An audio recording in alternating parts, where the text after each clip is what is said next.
Time travel backwards. Unlike the time traveler in the time machine, I have to time travel backwards and reread a section that I already read to myself and nobody else. Or during my stream 2 streams ago, my screen froze and I thought I had fixed it, but I actually just ended the stream. Unbeknownst to me, benounced.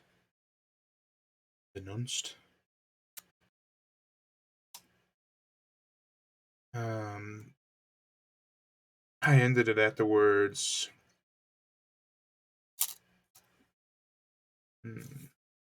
for I had never met a people more indolent or more easily fatigued, which is within chapter 4 of this version of the Time Machine, and began the next stream at chapter 6. So I lost a whole chapter and a half reading to myself. Ending this, I had wondered why the person I was talking to that stream suddenly went silent. I assumed they just went to bed. Um, that was not the case. That stream had ended abruptly. I apologize. I'm new to Twitch and YouTube. But traveling backwards in time, I'm going to reread this section, starting in chapter 6 of this version, which, oh my goodness, I'm now noticing. So when I was trying to find where I had ended, like where it was in my book, I searched up Full Text of the Time Machine by H.G. Wells, and I searched up the word indolent or fatigued. I can't remember, but using Control F, and I saw that was the last words of the chapter 5 on the Project Gutenberg version. Now, that blew my mind because I had already seen that I was ending this stream when I got to chapter 6, because the next stream number 3 of the Time Machine, began at chapter 6, so that I would be ending this time travel 2.5 stream on chapter 6. So apparently there are different versions that begin at that are differently structure the chapters. But now what's blowing my mind here is that it didn't actually change the words. I thought it might have changed the words because chapter 6 in that version I saw began with the sentence, "A queer thing I soon discovered about my little hosts." But now that I'm looking, the next sentence in the next paragraph in chapter 4 still, well into chapter 4, I mean, we have pages to go of chapter 4, begins with, "A queer thing I soon discovered about my little hosts, and that was their lack of interest. They would come to me with eager cries of astonishment like children, but like children they would soon stop examining me and wander away after some other toy. The dinner and my conversational beginnings ended, I noted for the first time that almost all those who had surrounded me at first were gone. It is odd, too, how speedily I came to disregard these little people. I went out through the porthole into the sunlit world again as soon as my hunger was satisfied. I was continually meeting more of these men of the future, and who would follow me a little distance, chatter and laugh about me, and having smiled and gesticulated in a friendly way, leave me again to my own devices. The calm of evening was upon the world as I emerged from the great hall, and the scene was lit by the warm glow of the setting sun. At first, things were very confusing. Everything was so entirely different from the world I had known, even the flowers. The big building I had left was situated on the slope of a broad river valley, but the Thames had shifted perhaps a mile from its present position. I resolved to mount the summit of a crest, perhaps a mile and a half away, from which I could get a wider view of this our planet in the year 802,701 A.D. 802,701 AD. Almost 800,000 years in the future.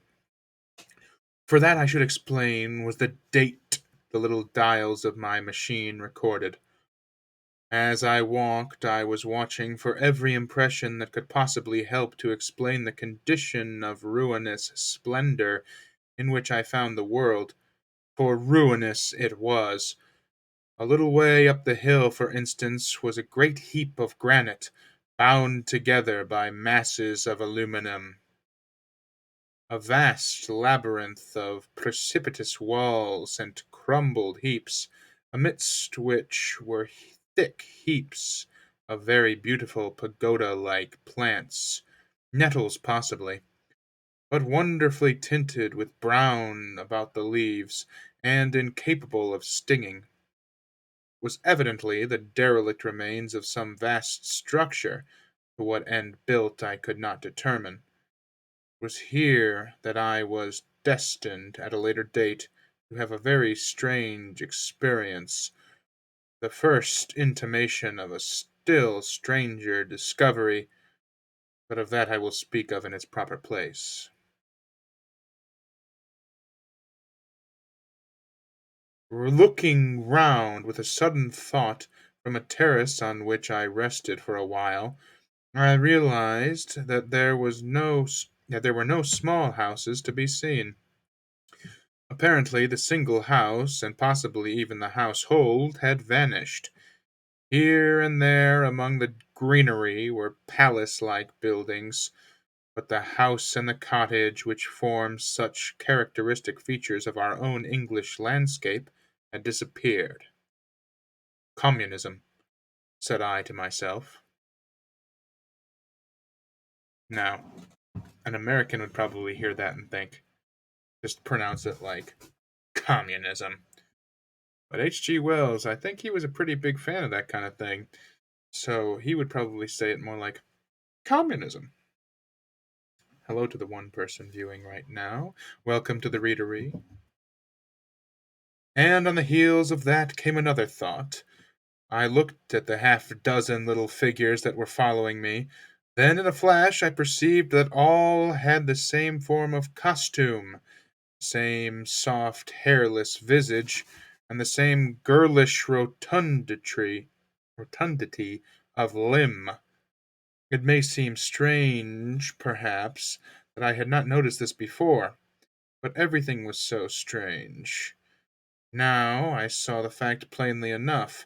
In costume, and in all the differences of texture and bearing that now mark off the sexes from each other, these people of the future were alike.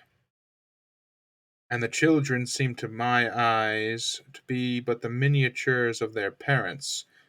I judged, then, that the children of that time were extremely precocious, physically at least, and I found afterwards abundant verification of my opinion.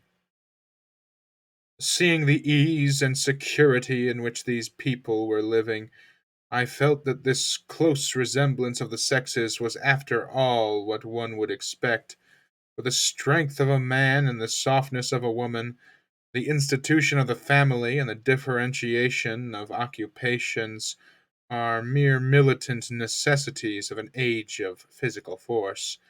Where population is bounced and abundant, must childbearing becomes an evil rather than a blessing to the state. Where violence comes but rarely and offspring are secure, there is less necessity, indeed there is no necessity, for an efficient family, and the specialization of the sexes with reference to their children's needs disappears. We see some beginnings of this even in our own time, and in this future age it was complete. This, I must remind you, was my speculation at the time. Later I was to appreciate how far it fell short of the reality. This portion right here, how he's thinking about the path that he's looking backwards. He's reverse engineering these future humans and how evolution could have brought them to this state. Has been stuck in my mind like a worm since I read it myself, thinking I was on stream um, a week ago. The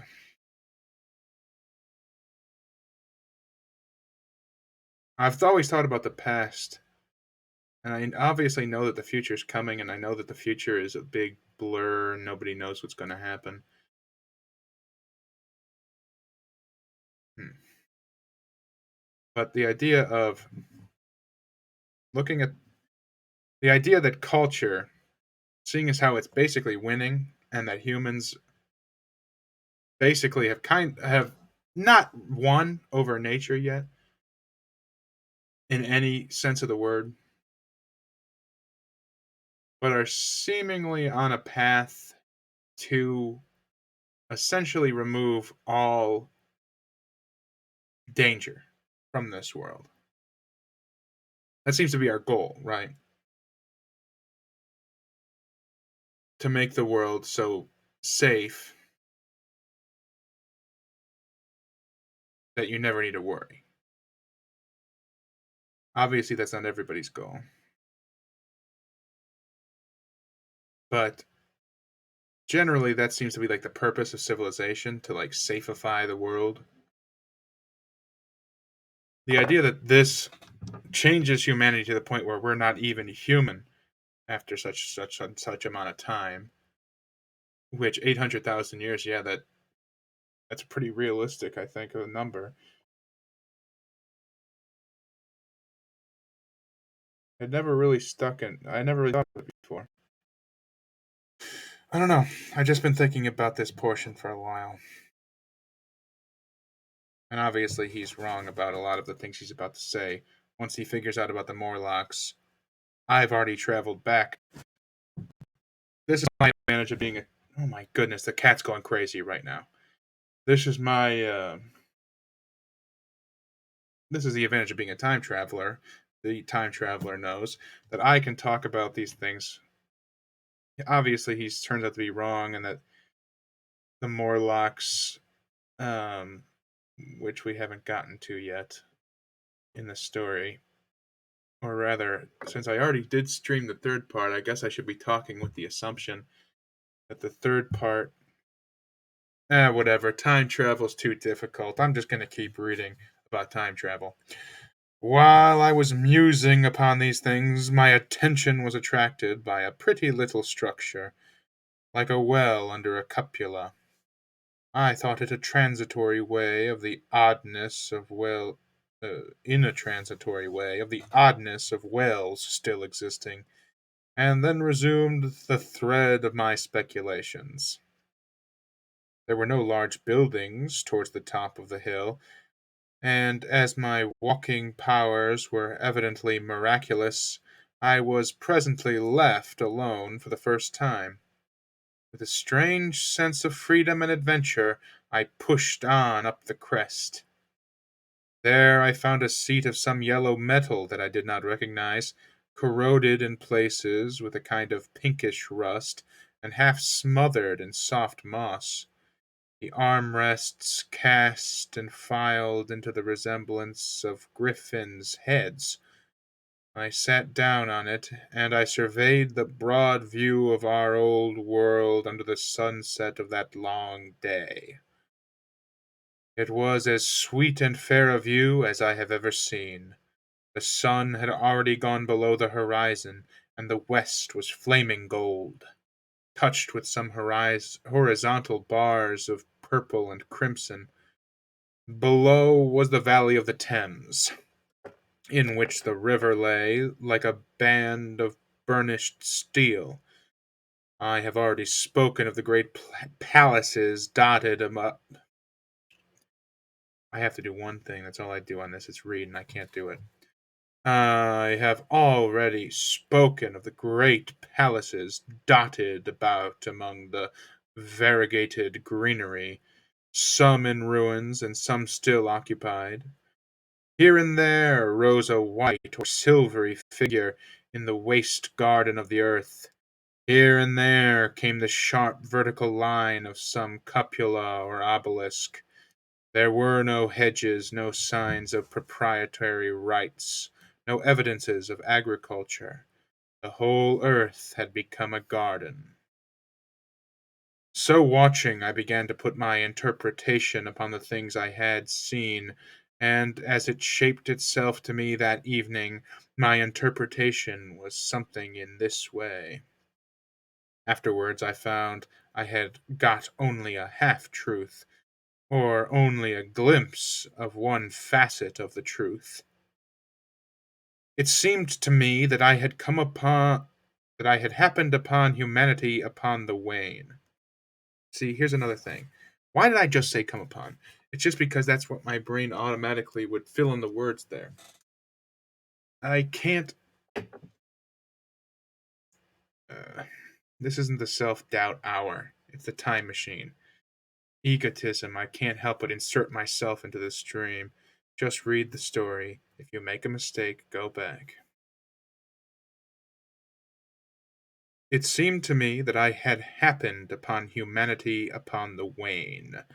The ruddy sunset set me thinking of the sunset of mankind. For the first time, I began to realize an odd consequence of the social effort in which we are at present engaged. And yet, come to think, it is a logical consequence enough. Strength is the outcome of need. Security sets a premium on feebleness. The work of ameliorating the conditions of life, the true civilizing process that makes life more and more secure, had gone steadily on to a climax. One triumph of a united humanity over nature had followed another. Things that are now mere dreams had become projects deliberately put in hand and carried forward, and the harvest was what I saw.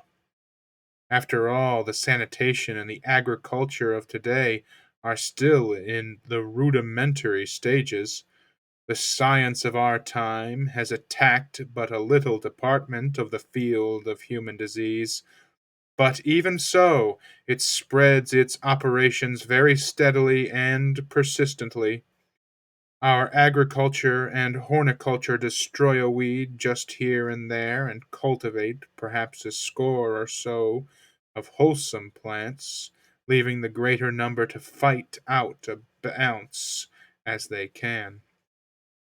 We improve our favorite plants and animals, and how few they are, gradually by selective breeding, now a new and better peach, now a seedless grape, now a sweeter and larger flower, now a more convenient breed of cattle. We improve them gradually, because our ideals are vague and tentative, and our knowledge is very limited.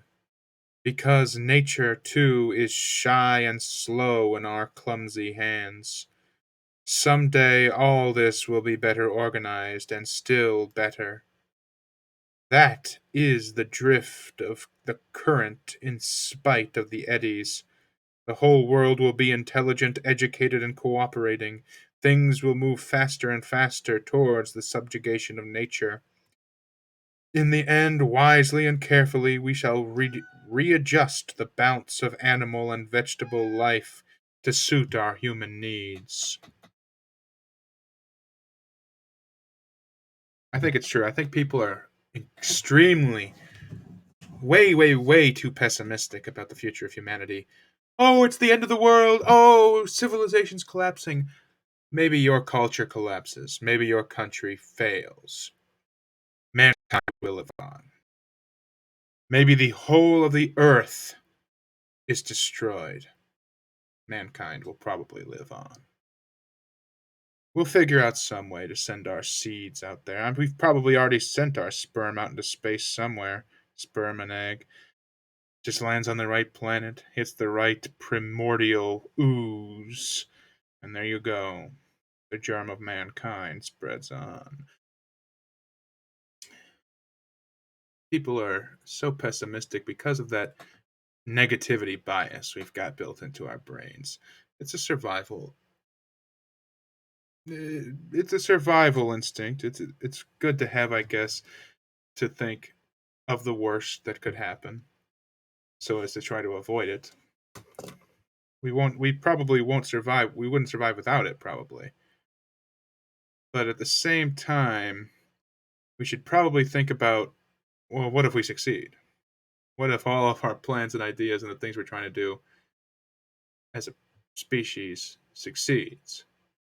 Well, what then? What happens? People don't really like to think that far ahead, the big picture. I think people are kind of prepared to fail before they even do anything most of the time. Anyway, this adjustment, the cat's going crazy right now. I don't know what he wants, um, except for attention, but I give him that, but then he doesn't want it when I have time to give it to him, but then he wants it when I'm doing something else. He's mean. He's a devil. This adjustment, I say, must have been done, and done well, done indeed for all time, in the space of time across which my machine had leapt. The air was free from gnats, the earth from weeds or fungi. Everywhere were fruits and sweets and delightful flowers. Brilliant butterflies flew hither and thither. The ideal of preventative medicine was attained. Diseases had been stamped out. I saw no evidence of any contagious diseases during all my stay. Oh, we're going to have a War of the World situation. And I shall have to tell you later that even the processes of putrefaction and decay had been profoundly affected by these changes. Social triumphs, too, had been affected. I saw mankind housed in splendid shelters, gloriously clothed, and as yet I had found them engaged in no toil. There were no signs of struggle, neither social nor economical struggle. The shop, the advertisement, traffic, all that commerce which constitutes the body of our world, was gone. It was natural on that golden evening that I should jump at the idea of a social paradise. The difficulty of increasing population had been met, I guessed, and population had ceased to increase. But with this change in condition comes inevitably adaptations to the change. What, unless biological science is a mass of errors, is the cause of human intelligence and vigor? Hardship and freedom. Conditions under which the active, strong, and subtle survive, and the weaker go to the wall. Conditions that put a premium upon the loyal alliances of capable men, upon self-restraint, patience, and decision. And the institution of the family, and the emotions of that arise therein, the fierce jealousy, the tenderness for offspring, parental self-devotion, all found their justification and support in the imminent dangers of the young. Now, where are these imminent dangers? There is a sentiment arising, and it will grow, against connubial jealousy, against fierce maternity, against passion of all sorts, unnecessary things now, and things that make us uncomfortable, savage survivals, discords in a refined and pleasant life. I thought of the physical slightness of the people, their lack of intelligence, and those big, abundant ruins, and it strengthened my belief in a perfect conquest of nature. For after the battle comes quiet. Humanity had been strong, energetic, and intelligent, and had used all its abundant vitality to alter the conditions under which it lived. And now came the reaction of the altered conditions. Under the new conditions of perfect comfort and security, that restless energy that with us is strength would become weakness. Even in our own time, certain tendencies and desires, once necessary to survival, are a constant source of failure. Physical courage and the love of battle, for instance, are no great help, may even be hindrances to a civilized man. And in a state of physical balance and security, power, intellectual as well as physical, would be out of place. For countless years I judged that there had been no dangers of war or solitary violence, no danger from wild beasts, no wasting disease to require strength of constitution, no need of toil. For such a life, what we should call the weak are as well equipped as the strong, are indeed no longer weak. Better equipped, indeed, they are, for the strong would be fretted by an energy for which there was no outlet. No doubt, the exquisite beauty of the buildings I saw was the outcome of the last surgings of the now purposeless energy of mankind before it settled down into perfect harmony with the conditions under which it lived, the flourish of that triumph which began the last great peace. This has ever been the fate of energy and security. It takes to art and to eroticism, and then come languor and decay. Even this artistic impetus would at last die away, had almost died in the time I saw. To adorn themselves with flowers, to dance, to sing in the sunlight, so much was left of the artistic spirit, and no more. Even that would fade in the end into a contented inactivity. We are kept keen on the grindstone of pain and necessity, and it seemed to me that here was that hateful grindstone broken at last. As I stood there in the gathering dark, I thought that in this simple explanation I had mastered the problem of the world, mastered the whole secret of these delicious people. Possibly the checks they had devised for the increase of population had succeeded too well, and their numbers had rather diminished than kept stationary. That would account for the abandoned ruins. Very simple was my explanation, and plausible enough, as most wrong theories are. End of chapter 4.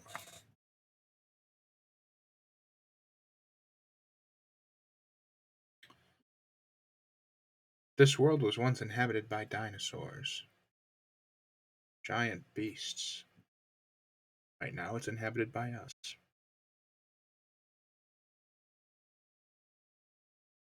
What will come after? What will we become if we survive? All questions this book forces you to think about. Very good book. Chapter 5. As I stood there musing over this too perfect triumph of man, the full moon, yellow and gibbous, came up out of an overflow of silver light in the northeast. The bright little figures ceased to move about below, a noiseless owl flitted by, and I shivered with the chill of the night. I determined to descend and find where I could sleep. I looked for the building I knew, then my eye traveled along to the figure of the white Sphinx upon the pedestal of bronze.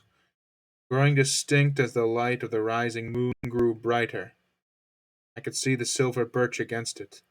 There was the tangle of the rhododendron bushes, black in the pale light, and there was the little lawn. I looked at the lawn again. Queer doubt chilled my complacency. No, said I stoutly to myself, that was not the lawn. But it was the lawn, for the white leprous face of the Sphinx was towards it. Can you imagine what I felt as this conviction came home to me? But you cannot. The time machine was gone. At once, like a lash across the face, came the possibility of losing my own age, of being left helpless in this strange new world. The bare thought of it was an actual physical sensation. I could feel it grip me at the throat and stop my breathing. In another moment I was in a passion of fear and running with great leaping strides down the slope. Once I fell headlong and cut my face. I lost no time in stanching the blood, but jumped up and ran on, with a warm trickle down my cheek and chin. All the time I ran, I was saying to myself, "They have moved it a little. Push it under the bushes, out of the way." Nevertheless, I ran with all my might, all the same with the certainty that sometimes comes with excessive dread. I knew that such assurance was folly, knew instinctively that the machine was removed out of my reach. My breath came with pain. I suppose I covered the whole distance from the hill crest to the little lawn, 2 miles perhaps, in 10 minutes, and I am not a young man. I cursed aloud as I ran, at my confident folly in leaving the machine, wasting good breath thereby. I cried aloud, and none answered. Not a creature seemed to be stirring in that moonlit world. When I reached the lawn, my worst fears were realized. Not a trace of the thing was to be seen. I felt faint and cold when I faced the empty space among the black tangles of bushes. I ran round it furiously, as if the thing might be hidden in a corner, and then stopped abruptly, with my hands clutching my hair. Above me towered the Sphinx, upon the bronze pedestal, white, shining, leprous, in the light of the rising moon, seemed to smile in mockery of my dismay. I might have consoled myself by imagining the little people had put the mechanism in some shelter for me, had I not felt assured of their physical and intellectual inadequacy. That is what dismayed me, the sense of some hitherto unexpected power, through whose intervention my invention had vanished.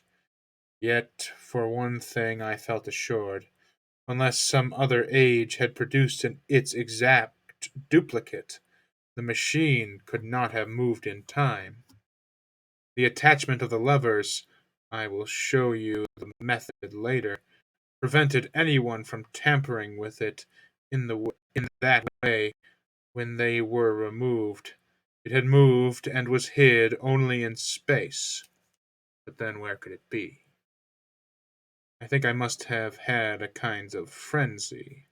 I remember running violently in and out among the moonlit bushes all round the Sphinx, and startling some white animal that, in the dim light, I took for a small deer. It's no deer. I remember, too, late that night, beating the bushes with my clenched fist until my knuckles were gashed and bleeding from the broken twigs.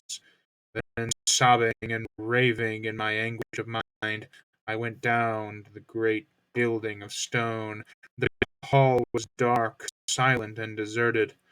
I slipped on the uneven floor, and fell over one of the malachite tables, almost breaking my shin. I lit a match, and went on past the dusty curtains of which I have told you. There I found a second great hall, covered with cushions, upon which perhaps a score or so of the little people were sleeping. I have no doubt they found my second appearance strange enough, coming suddenly out of the quiet darkness, with inarticulate noises and the splutter and flare of a match. They had forgotten about matches. "Where is my time machine?" I began, bawling like an angry child, laying hands upon them and shaking them up together. It must have been very queer to them. Some laughed, most of them looked sorely frightened. When I saw them standing round me, it came into my head that I was doing as foolish a thing as it was possible for me to do under the circumstances, in trying to revive the sensation of fear. For reasoning from their daylight behavior, I thought that fear must be forgotten. Abruptly I dashed down the match, and knocking one of the people over in my course, went blundering across the big dining hall again, out under the moonlight. I heard cries of terror, and their little feet running and stumbling this way and that. I do not remember all I did as the moon crept up the sky. I suppose it was the unexpected nature of my loss that maddened me. I felt hopelessly cut off from my own kind, a strange animal in an unknown world. I must have raged to and fro, screaming and crying upon God and fate. I have a memory of horrible fatigue as the long night of despair wore away, of looking in this impossible place and that, of groping among moonlit ruins and touching strange creatures in the black shadows, at last of lying on the ground near the Sphinx and weeping with absolute wretchedness. I had nothing left but misery. Then I slept, and when I woke again it was full day, and a couple of sparrows were hopping round me on the turf within reach of my arm. I sat up in the freshness of morning trying to remember how I had got there, and why I had such a profound sense of desertion and despair. Then things came clear in my mind. With the plain, reasonable daylight, I could look my circumstances fairly in the face. I saw the wild folly of my frenzy overnight, and I could reason with myself. Suppose the worst, I said. Suppose the machine altogether lost, perhaps destroyed. It behooves me to be calm and patient, to learn the way of the people, to get a clear idea of the method of my loss and the means of getting materials and tools, so that in the end perhaps I may make another. That would be my only hope, perhaps, but better than despair. And after all, it was a beautiful and curious world. But probably the machine had only been taken away. Still, I must be calm and patient, find its hiding place, and recover it by force or cunning. And with that I scrambled to my feet and looked about me, wondering where I could bathe. I felt weary, stiff, and travel soiled. The freshness of the morning made me desire an equal freshness. I had exhausted my emotion. Indeed, as I went about my business, I found myself wondering at my intense excitement overnight. I made a careful examination of the ground about the little lawn. I wasted some time in futile questionings, conveyed as well as I was able to such of the little people as came by. They all failed to understand my gestures. Some were simply stolid. Some thought it was a jest and laughed at me. I had the hardest task in the world to keep my hands off their pretty, laughing faces. It was a foolish impulse, but the devil begotten of fear and blind anger was ill curbed and still eager to take advantage of my perplexity. The turf gave better counsel. I found a groove ripped in it, about midway between the pedestal of the Sphinx and the marks of my feet on arrival, where, on arrival, I had struggled with the overturned machine. There were other signs of removal about, with queer, narrow footprints, like those I could imagine made by a sloth. This directed my closer attention to the pedestal. It was, as I think I have said, of bronze. It was not a mere block, but highly decorated, with deep framed panels on either side. I went and rapped at these. The pedestal was hollow. Examining the panels with care, I found them discontinuous with the frames. There were no handles or keyholes, but possibly the panels, if they were doors, as I supposed, opened from within. One thing was clear enough to my mind. It took no very great mental effort to infer that my time machine was inside that pedestal. But how it got there was a different problem. I saw the heads of two orange clad people coming through the bushes and under some blossom covered apple trees towards me. I turned smiling to them and beckoned them to me. They came, and then, pointing to the bronze pedestal, I tried to intimate intimate my wish to open it. But at my first gesture towards this, they behaved very oddly. I don't know how to convey their expression to you. Suppose you were to use a grossly improper gesture to a delicate minded woman. It is how she would look. They went off as if they had received the last possible insult. I tried a sweet looking little chap in white next. Exactly the same result. Somehow his manner made me feel ashamed of myself, but as you know, I wanted the time machine, and I tried him once more. As he turned off like the others, my temper got the better of me. 3 strides I was after him, had him by the loose part of his robe round the neck, and began dragging him towards the Sphinx. Then I saw the horror and repugnance of his face, and all of a sudden I let him go. But I was not beaten yet. I banged with my fist at the bronze panels. I thought I heard something stir inside. To be explicit, I thought I heard a sound like a chuckle, but I must have been mistaken. Then I got a big pebble from the river and came and hammered till I had flattened a coil in the decorations, and the verdigris came off in powdery flakes.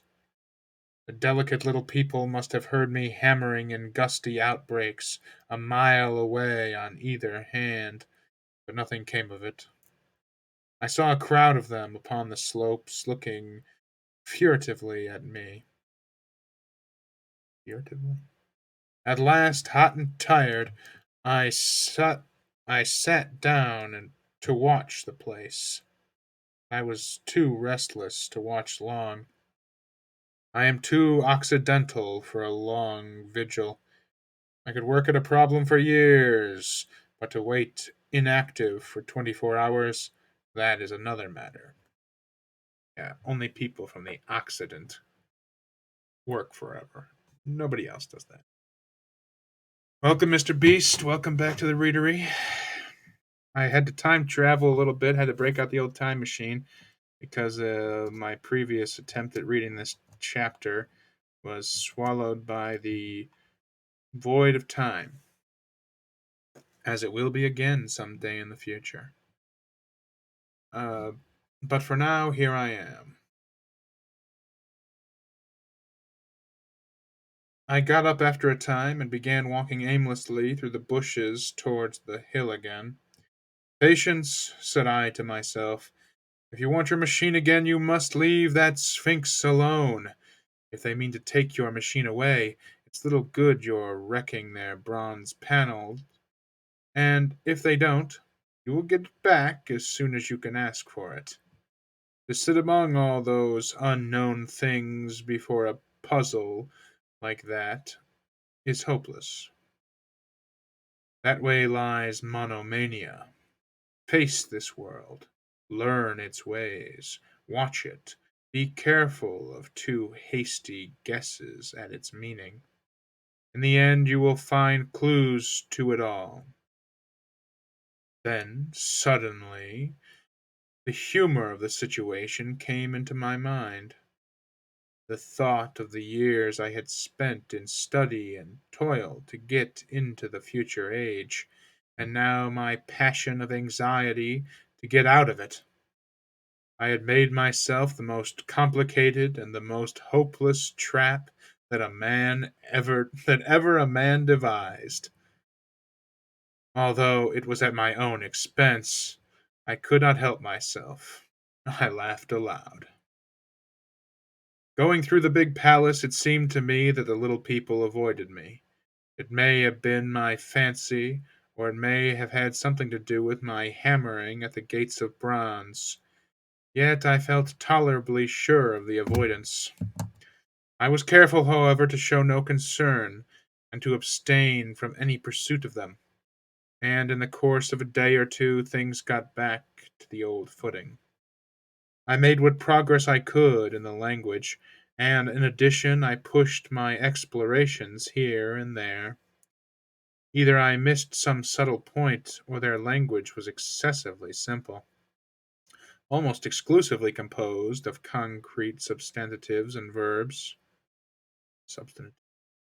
There seemed to be few, if any, abstract terms, or little use of figurative language.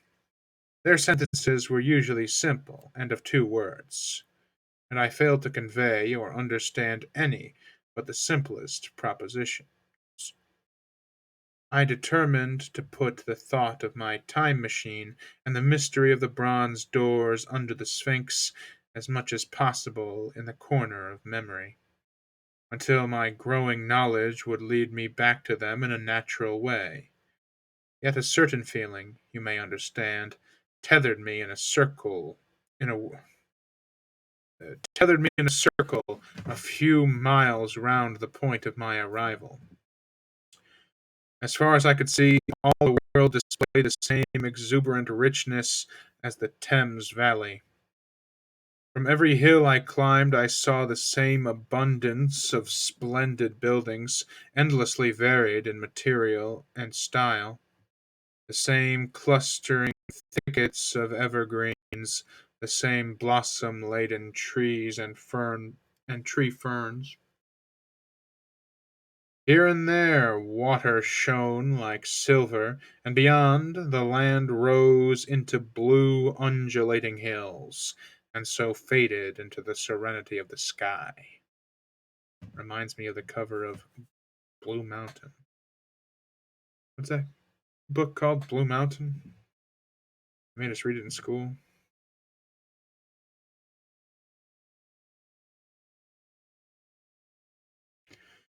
A peculiar feature, which presently attracted my attention, was the presence of certain circular wells, several, as it seemed to me, of a very great depth. One lay by the path up the hill, which I had followed during my first walk. Like the others, it was rimmed with bronze, curiously wrought, and protected by a little cupola from the rain. Sitting by the side of these wells, and peering down into the shafted darkness, I could see no gleam of water, nor could I start any reflection with a lighted match. But in all of them I heard a certain sound, a thud, thud, thud, like the beating of some big engine, and I discovered from the flaring of my matches that a steady current of air set down the shafts. Further, I threw a scrap of paper into the throat of one, and instead of fluttering slowly down, it was at once sucked swiftly out of sight. After a time, too, I came to connect these wells with tall towers standing here and there upon the slopes, for above them there was often just such a flicker in the air as one sees on a hot day above a sun-scorched beach. Putting things together, I reached a strong suggestion of an extensive system of subterranean ventilation, whose true import was difficult to imagine. It was at first inclined, I was at first inclined to associate it with the sanitary apparatus of these people. It was an obvious conclusion, but it was absolutely wrong.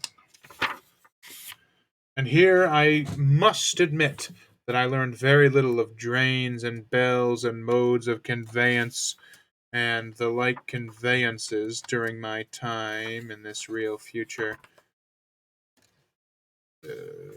and the like conveniences during my time in this real future. In some of these visions of utopia and coming times which I have read, there is a vast amount of detail about building and social arrangements and so forth. While such details are easy enough to obtain when the whole world is contained in one's imagination, they are altogether inaccessible to a real traveler amid such realities as I found here.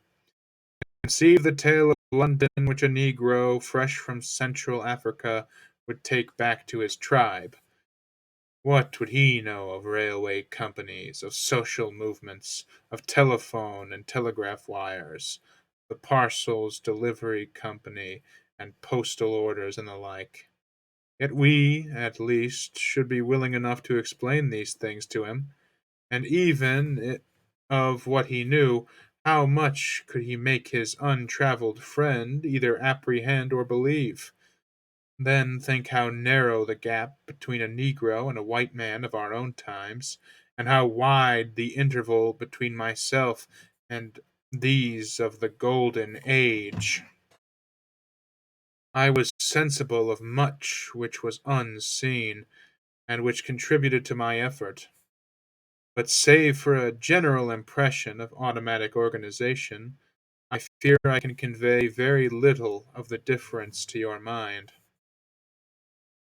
In the matter of sepulture, for instance, I could see no signs of crematoria, nor anything suggestive of tombs. But it occurred to me that, possibly, there might be cemeteries or crematoria somewhere beyond the range of my explorings. This again was a question I deliberately put to myself. My curiosity was at first entirely defeated upon the point. The thing puzzled me, and I was led to make a further remark, which puzzled me still more, that aged and infirm among this people there were none. I must confess that my satisfaction with my first theories of an automatic civilization and a decadent humanity did not long endure, yet I could think of no other. Let me put my difficulties. The several big palaces I had explored were mere living places, great dining halls and sleeping apartments. I could find no machinery, no appliances of any kind.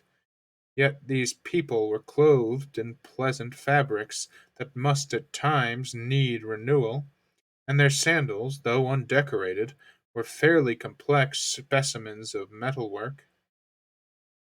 Somehow such things must be made, and the little people displayed no vestige of a creative tendency. There were no shops, no workshops, no sign of importations among them. They spent all their time in playing gently, in bathing in the river, in making love in half playful fashion, in eating fruit and sleeping. I could not see how things were kept going. Then again, what? Then again, about the time machine, something, I knew not what, had taken it into the hollow pedestal of the White Sphinx. Why?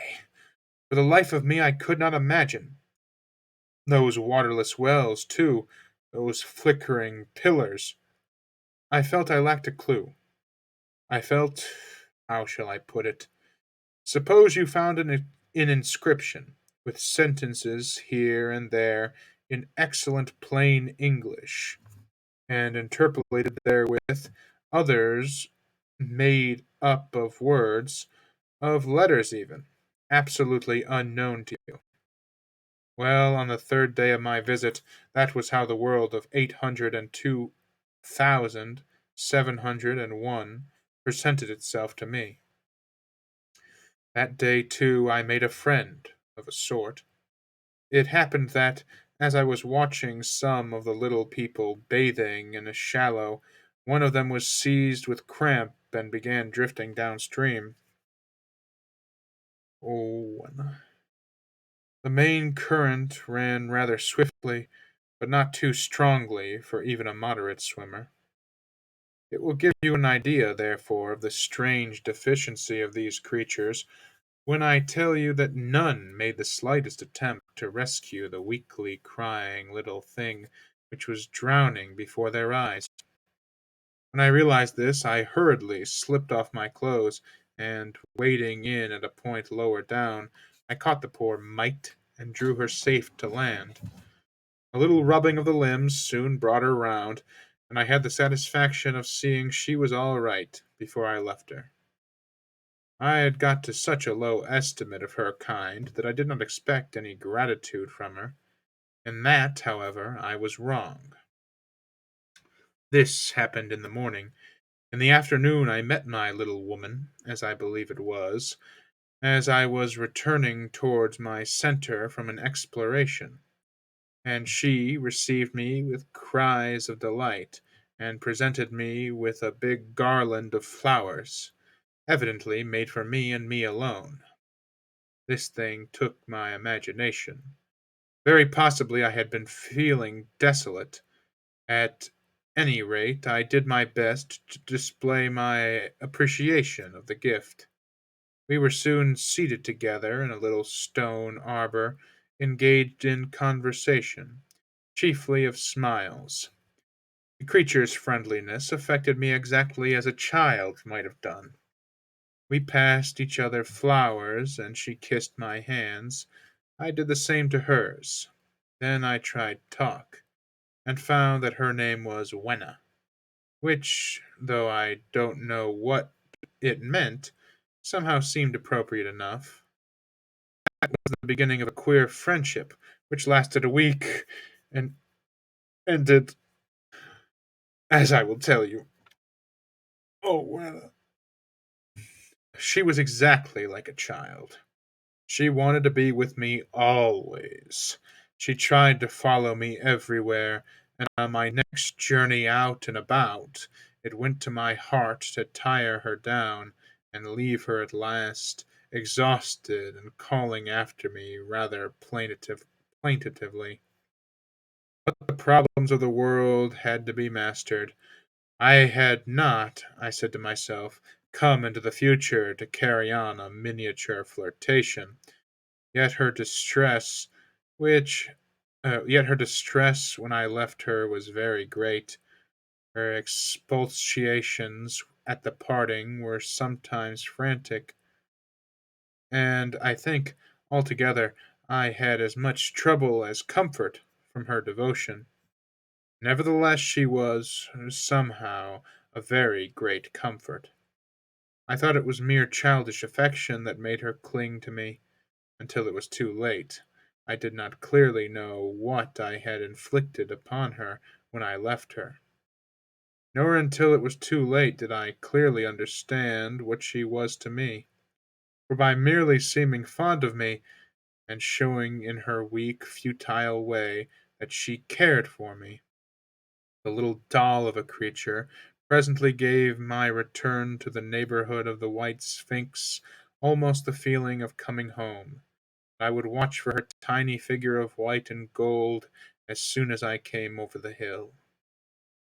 It was from her, too, that I learned that fear had not yet left the world.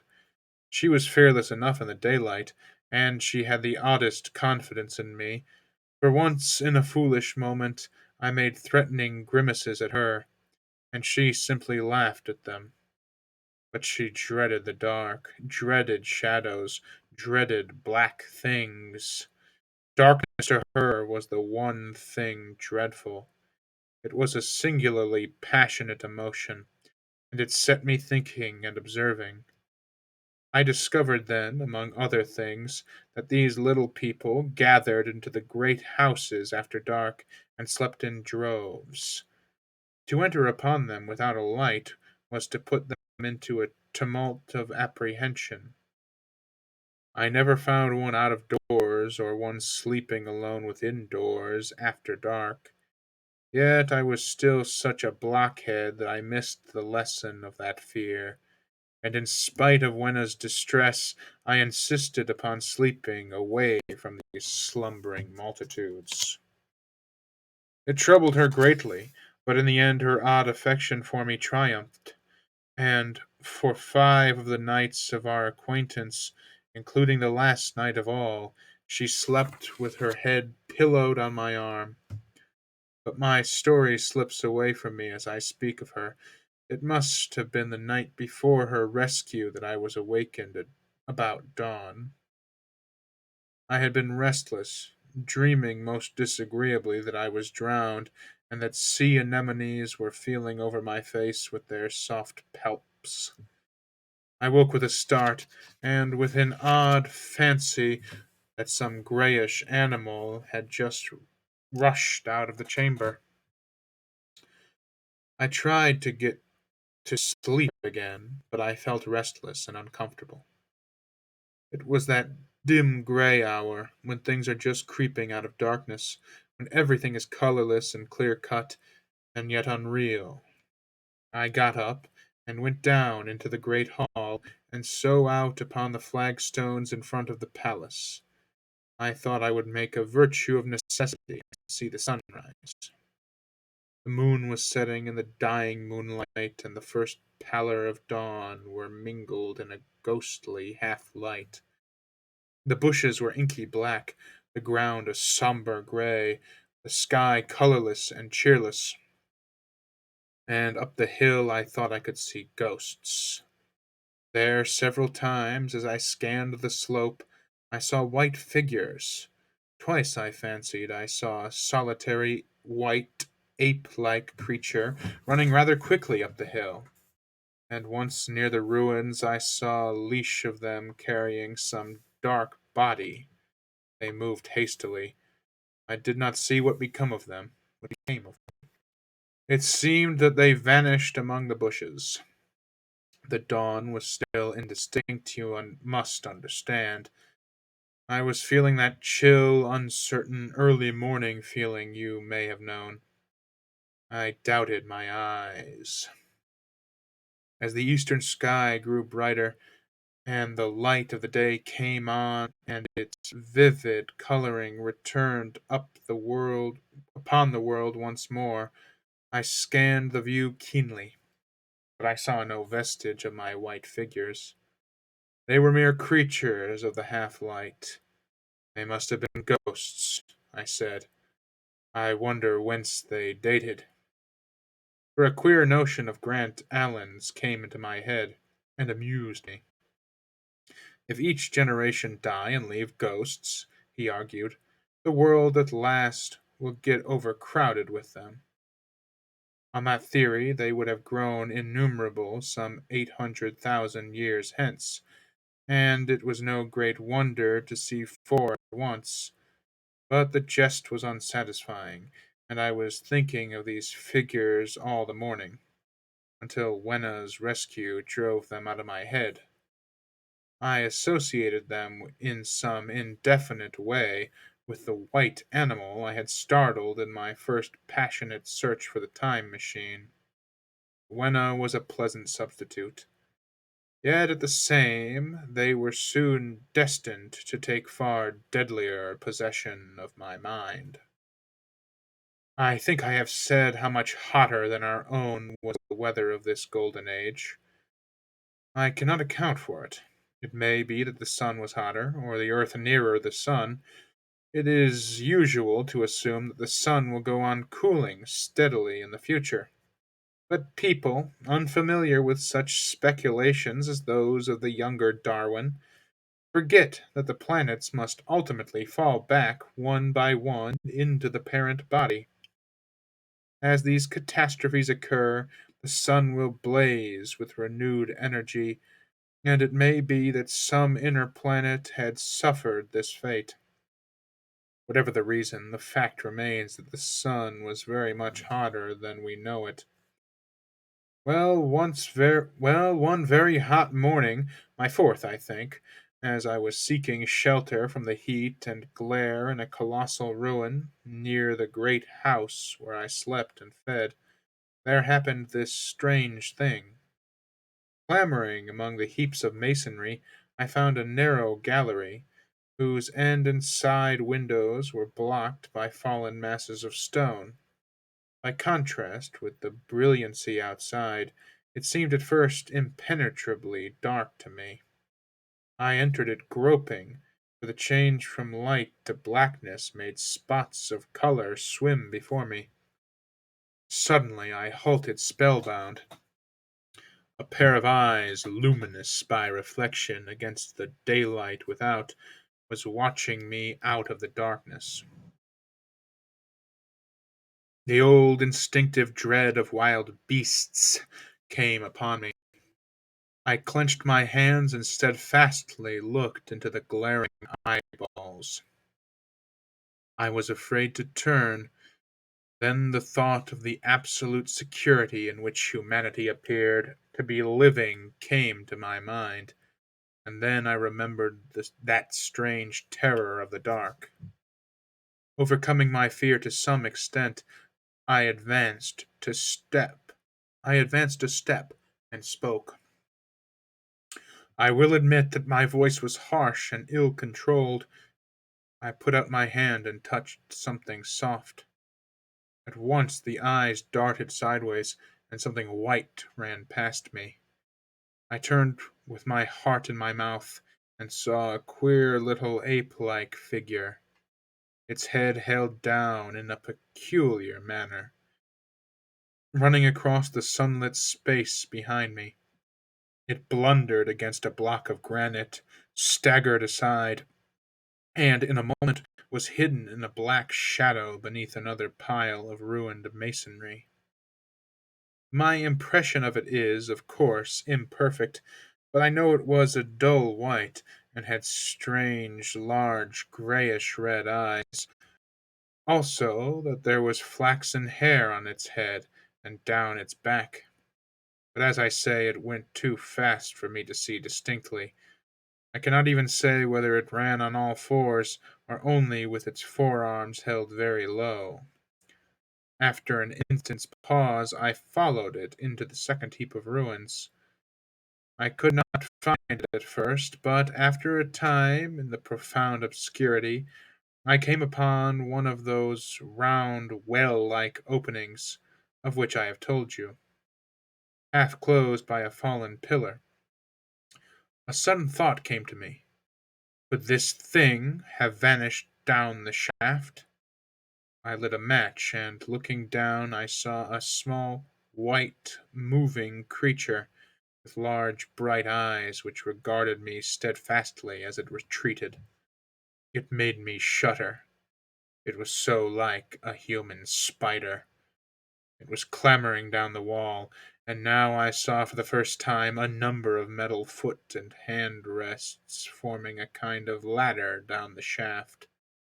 Then the light burned my fingers and fell out of my hand, going out as it dropped, and when I had lit another the little monster had disappeared. I do not know how long I sat peering down that well. It was not for some time that I could succeed in persuading myself that the thing I had seen was human. But gradually the truth dawned on me that man had not remained one species but had differentiated into two distinct animals. That my graceful children of the upper world were not the sole descendants of our generation, but that this bleached, obscene, nocturnal thing which had flashed before me was also heir to all the ages. I thought of the flickering pillars and of my theory of an underground ventilation. I began to suspect their true import. And what, I wondered, was this lemur doing in my scheme of a perfectly balanced organization? How was it related to the indolent serenity of the beautiful upper wonders? And what was hidden down there at the foot of that shaft? I sat upon the edge of the well, telling myself that, at any rate, there was nothing to fear, and that there I must descend for the solution of my difficulties. And withal, I was absolutely afraid to go. As I hesitated, two of the beautiful upper world people came running in their amorous sport across the daylight in the shadow. The male pursued the female, flinging flowers at her as he ran. They seemed distressed to find me, my arms against the overturned pillar, peering down the well. Apparently it was considered bad form to remark these apertures, for when I pointed to one and tried to frame a question about it in their tongue, they were still more visibly distressed and turned away. But they were interested by my matches, and I struck some to amuse them. I tried them again about the well, and again I failed. So presently I left them, meaning to go back to Wenna, and see what I could get from her. But my mind was already in revolution. My guesses and impressions were slipping and sliding to a new adjustment. I had now a clue to the import of these wells, to the ventilating towers, to the mystery of the ghosts, to say nothing of a hint at the meaning of the bronze gates and the fate of the time machine. And very vaguely there came a suggestion towards the solution of the economic problem that had puzzled me. Here was the new view.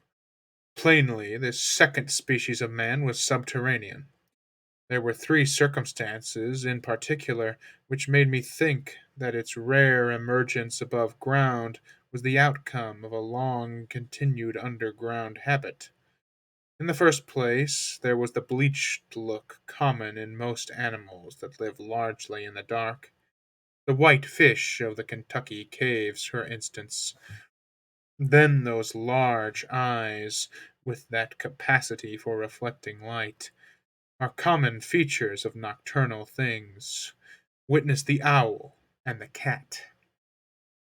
And last of all, that evident confusion in the sunshine, that hasty yet fumbling awkward flight towards dark shadow, and that peculiar carriage of the head while in the light, all reinforced the theory of an extreme sensitiveness of the retina. Beneath my feet, then, the earth must be tunneled enormously, and these tunnelings were the habit of the new race. Presence of ventilating shafts and wells along the hill slopes, everywhere in fact, except along the river valley, showed how universal were its ramifications. What so natural, then, as to assume that it was in this artificial underworld that such work as was necessary to the comfort of the daylight race was done? The notion was so plausible that I at once accepted it, and went on to assume the how of this splitting of the human species. I dare say you will anticipate the shape of my theory, though for myself I very soon felt that it fell far short of the truth.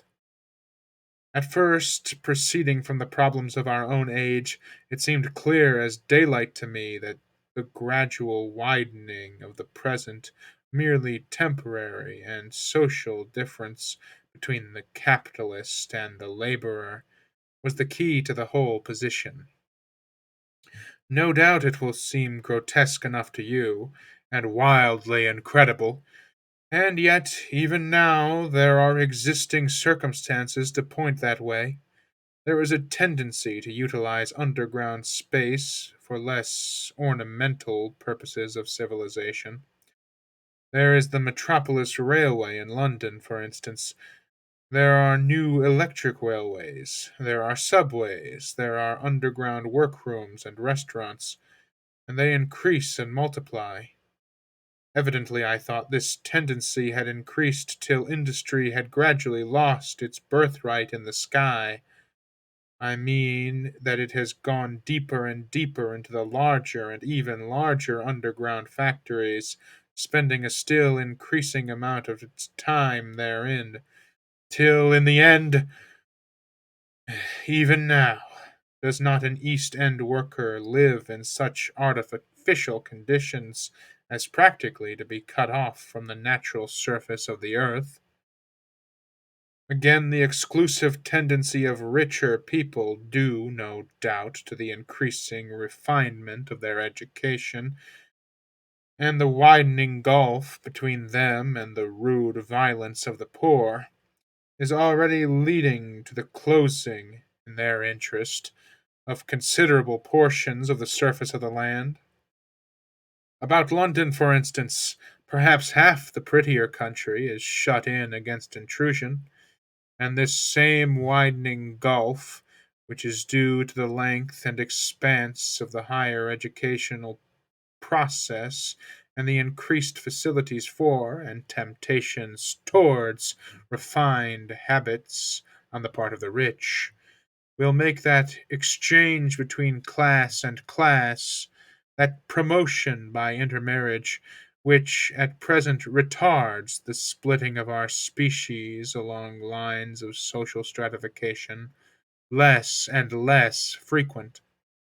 So, in the end, above ground you must have the haves, pursuing pleasure and comfort and beauty, and below ground the have nots, the workers, getting continually adapted to the conditions of their labor.